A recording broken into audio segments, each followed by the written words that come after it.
So how do you gain velocity when you have too much to do? Hi, this is Ron Carr, your velocity mindset expert. As many of you can relate, I'm in a really busy time of my life. I have a book deadline in a couple of weeks. I'm also rehearsing for a major virtual keynote for 1,000 people. And I have a move to start planning out as I move from New York to Florida. So I put out an email to my marketing team. And in the email, I simply said, unless there's something extremely urgent, I cannot accept any new responsibilities until November. So the point is this: when you have too much to do, there are two things you must take into account in order to gain or regain your velocity.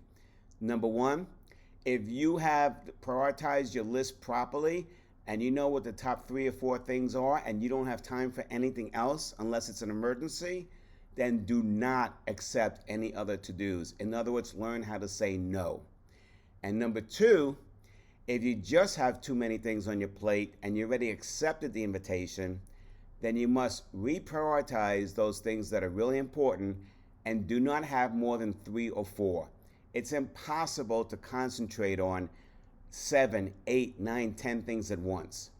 So prioritize those, identify those activities you promised and you know you're not going to get to, and be proactive and alert people as to why it may not happen and ask them for alternatives so you can help them as well as help yourself.